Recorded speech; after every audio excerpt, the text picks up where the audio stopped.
Shalom, Bapak Ibu Saudara yang dikasihi Tuhan, selamat bertemu dan berjumpa kembali dalam santapan rohani pada hari ini.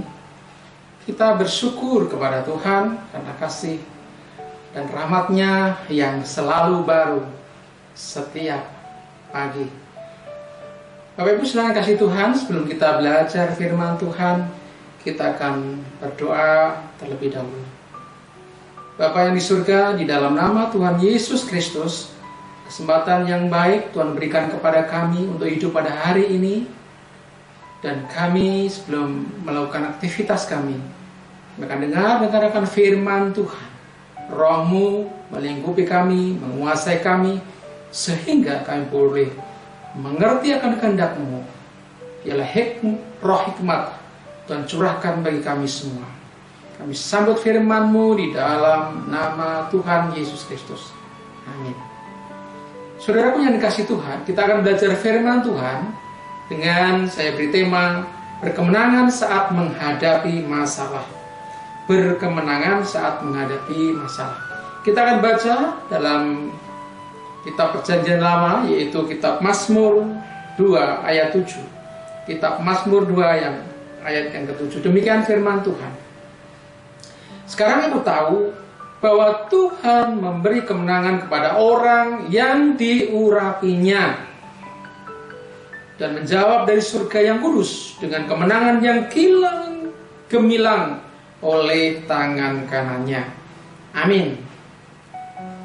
Saudaraku yang dikasihi Tuhan, Tuhan mengizinkan kita berada dalam masa-masa genting. Ia melatih otot iman kita. Biasanya bila sudah terjepit dan babak belur, kita baru mau berserah dan percaya Tuhan. Seringkali kita menggunakan cara-cara kita untuk mengatasi masa-masa genting kita. Dengan cara, misalnya dengan alternatif, atau dengan akal, budi kita, dengan kepandaian kita. Saudaraku yang dikasihi Tuhan, bila kita menyadari bahwa Tuhan Yesus itu ada di dekat kita, kita akan menjalani hidup dengan tenang. Memang secara kasat mata Tuhan Yesus tidak kelihatan, tetapi Roh Kudus ada di dalam kita. Sebesar apapun badai yang menyerang kita, kita tetap mampu melewatinya karena Roh yang ada di dalam diri kita. Karena roh yang ada di dalam kita lebih besar dari segala-galanya. Yang menjadi pertanyaan, langkah apa yang harus kita lakukan supaya kita memiliki kemenangan yang dijanjikan Tuhan, yang tergenapi di dalam kehidupan kita saat kita menghadapi masa-masa yang sulit? Yang pertama adalah setia dan tekun membaca firman Tuhan.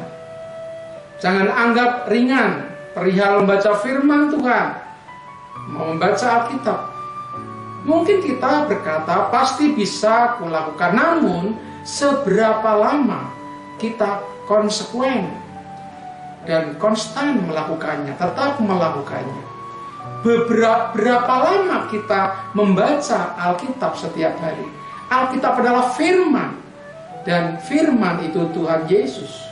Ketika kita membaca firman-Nya dan memasukkannya di dalam hati dan pikiran, Tuhan Yesus pun masuk ke dalam hati dan pikiran kita. Yang kedua adalah berdoa dengan sungguh-sungguh. Sudahkah kita berdoa? Serempak kita menjawab, saya sudah berdoa. Doa yang bagaimana?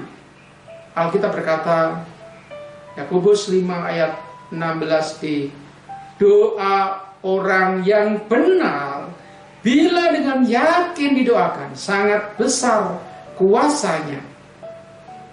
Doa orang yang hidupnya benarlah yang diperhatikan dan didengar oleh Tuhan. Jika Tuhan sepertinya tidak memperhatikan dan tidak segera menjawab doa kita, dia bisa jadi karena segala pelanggaran-pelanggaran kita.